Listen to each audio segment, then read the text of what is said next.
you manipulate people into worshiping you? How do you make your success look like magic? And how do you know exactly when to stop before you lose everything? Welcome back. In part 1, we covered the first 24 laws of power from Robert Greene, the laws that stop other people from playing games with you. If you haven't watched part 1, stop this video and watch that first. Link is in the description. Because today won't make sense without it. We left off at Law 24, reinvent yourself, the art of never letting people get bored of you.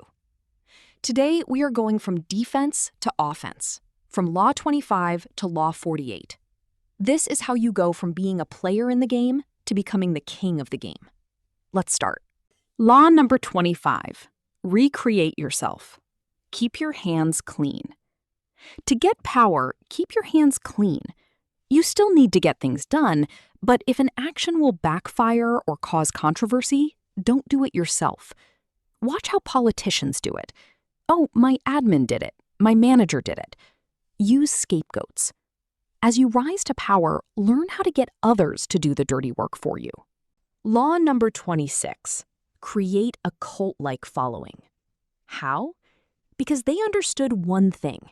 Every human being has a deep psychological need to believe in something. If you fulfill that need, people will follow you in droves. Give them a cause, a belief, or a new ideology. When you give them something to believe in, they won't just follow the belief. They will worship you. Figure out what people desperately need to believe in and become the provider of that belief. Law number 27, create a cult-like following, or act boldly. We think we need to use a lot of tricks to get power. And while that's true, you can never look like you're using tricks. People shouldn't look at you and say, he's so cunning and manipulative. No, your tricks should happen behind the scenes. But when you execute your plan, you must act like a bold warrior. You need to look like you make decisions instantly and act fearlessly. People will think, he's so honest, so brave. He's the hero. Do the plotting in the dark, but act in the light with absolute boldness. Law number 28, act boldly. Plan all the way to the end. Before you take action, think it through to the very end. There isn't just one outcome. There are thousands of possible scenarios. Sit down and plan how you'll react to every single outcome. What will you do if this happens? What if that happens? Only take action after you've planned for the end game.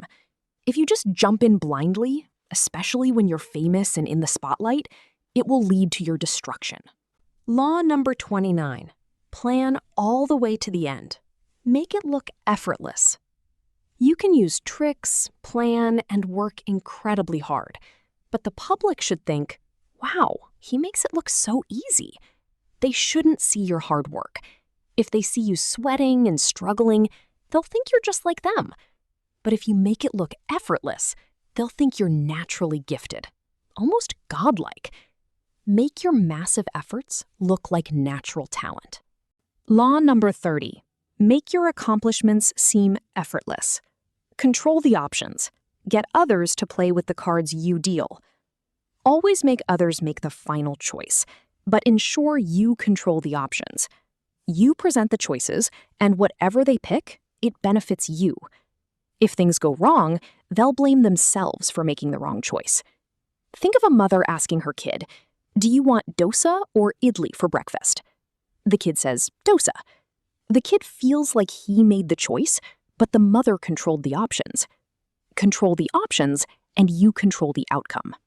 Law number 31, control the options. Play to people's fantasies.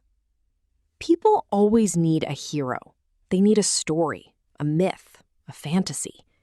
If you become the hero of their story, you hold the power. Julius Caesar used to act in stage plays. He was the ruler, but he'd play the hero on stage, so the public would see him as a real-life hero. When he spoke, they believed him.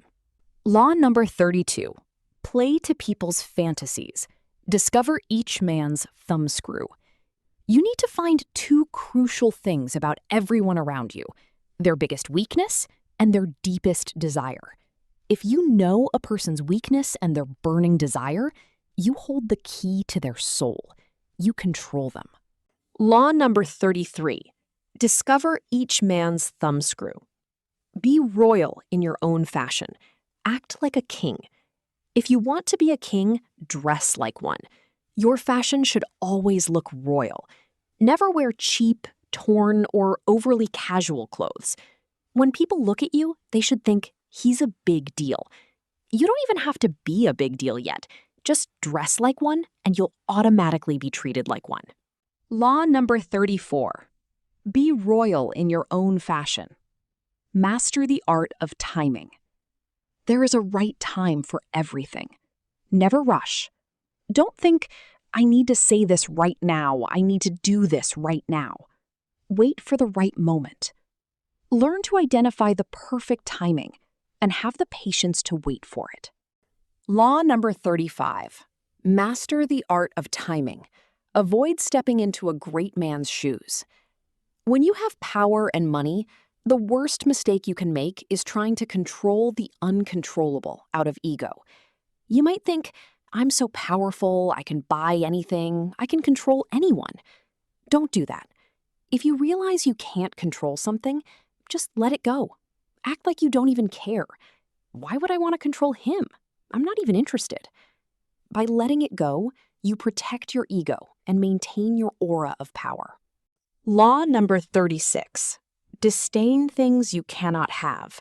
Ignoring them is the best revenge. Create spectacles. Keep creating grand, breathtaking spectacles. Host massive events. Throw huge parties. Create visually stunning moments. Julius Caesar did this constantly. Why? Because when people see something grand, they are awestruck. And in that awe, they think, the man who created this must be a giant. You might just be the one who signed the checks, but the public will think you built it. Who built the Taj Mahal? Thousands of workers and an architect. But history says Shah Jahan built it. Take the credit for the grand spectacle. Law number 37. Create spectacles. Adapt to your surroundings. Act according to your surroundings. You might like things a certain way, but when you're with others, adapt to them. When in Rome, do as the Romans do. If the crowd is religious, act religious. If they hate someone, act like you hate them too. Blend in perfectly. Law number 38. Adapt to your surroundings. Stir up waters to catch fish. If you want to catch fish, you have to stir up the water. If the fish are sleeping, you'll never catch them.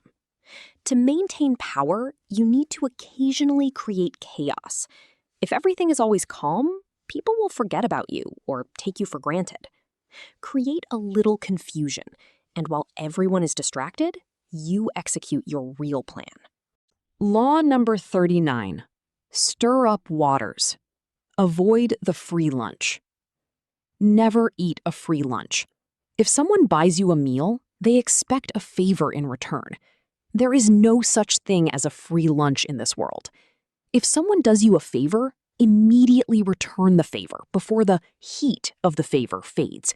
Pay them back right then and there. That way, you don't owe them anything. If you want power, you can never be in someone's debt. Law number 40. Avoid the free lunch. Avoid stepping into a great man's shoes. Never say, he is my role model. I want to be exactly like him. If you say that, that person better be dead or from hundreds of years ago. If it's someone currently alive, never say they are your role model. You can use them early in your career, but as you grow, you must shift your narrative. They are no longer your role model.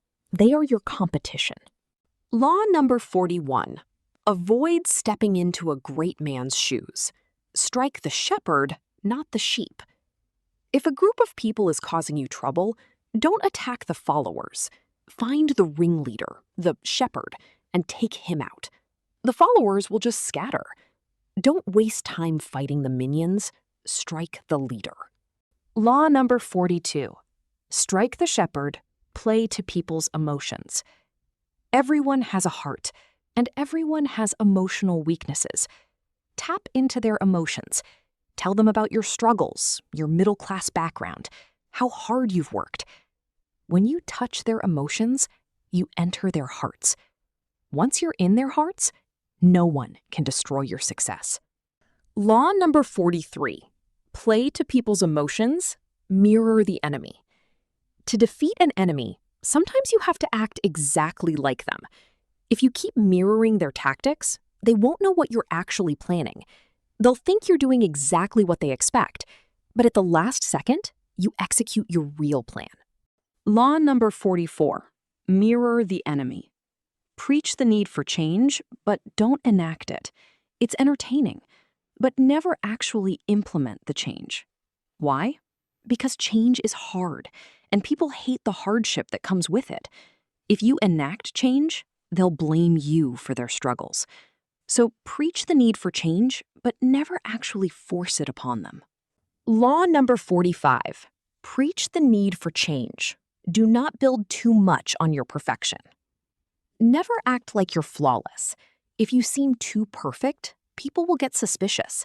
They'll think he's hiding something. But don't drop down to the masses either. Find the balance. Show a tiny flaw here and there so they remember you're human, but keep the rest of your image godlike. Law number 46. Do not build too much on your perfection. Know when to stop. The most important thing is knowing when to stop. If you just keep pushing without knowing when to halt, you will eventually crash, and it will be catastrophic. You can do anything, but you must know your limits. Law number 47. Know when to stop. Be formless. Never be rigid. Don't say, "This is my fixed structure." Be like water. Bend and adapt. If your goals change tomorrow, your past actions shouldn't trap you. You need to be able to reframe your past actions to fit your new narrative. If you criticized someone yesterday but need to ally with them today, you can say, "I misunderstood him back then, but now I see the truth." Always remain formless. Before you take any action, think about its exact opposite. If you ever need to pivot to that opposite, how will you justify it? Plan your exit routes before you even start. So, I've just shared these 48 laws with you. You might be thinking, wow, he's teaching us some really dark, evil stuff. It might seem that way, and it might be good or bad. But let me ask you this. Are these things happening in the real world right now? Are the people doing business with you using these tactics? Are scammers using them? Are politicians using them? If you're nodding your head and saying, yes, this is exactly what's happening, then you must know these laws. Knowing these 48 laws allows you to identify when someone is using them on you. Once you identify it, you don't necessarily have to shun them, you just recognize it. Whether they are good or bad depends on what they do with the power they gain. Let's talk philosophy for a second. There are two types of philosophy: intention-based and consequence-based. Intention-based philosophy judges an action by the motive behind it. Consequence-based philosophy judges an action purely by its outcome. When we talk casually, we love intention-based philosophy. We talk about having good intentions, thinking good thoughts, being a good person. But in reality, the world runs on consequence-based philosophy. If you go to court and say, yes, I hit him, but my intention was good, the judge will say, you hit him, go to jail. The court doesn't care about your intention. It cares about the consequence. So does that mean intention doesn't matter? Your intention should be good, but you can't prove your intention. I can say my intention for making this video is to create an intellectual society. You might believe me, or you might think I'm just doing it for YouTube ad revenue. You can never truly know my intention. Since intention is invisible, we have to judge people by their actions and the consequences of those actions. These 48 laws might look evil on the surface, and they can be used for evil, but they are just tools. The reality of the world is what matters. If you use one of these laws and it results in a net positive for the world, then it's not wrong. And action itself isn't inherently good or bad. It's the consequence that defines it. That's why you must learn these laws. First, so you can spot when someone is trying to manipulate you. As the saying goes, learn it and forget it. You don't use it to steal, but you learn it so you know how to protect your house from thieves. Second, if you want to use these in your own life, go ahead. But if you use them to create good outcomes and positive consequences, then it's perfectly fine. That's why I love this book so much. When Robert Greene wrote it, he didn't try to justify himself or make himself look like a saint. He just stated the raw truth. He backed it up with historical and political examples. We have to appreciate Robert Greene for that bravery. That's why in this video, I didn't try to sugarcoat the negative aspects of these laws. I just presented them as they are. Some might seem incredibly dark, and you might wonder why I'm teaching this. But you can use these for good. You can reframe how you look at them. I left the raw truth out there for you to decide. Now, I want to hear from you.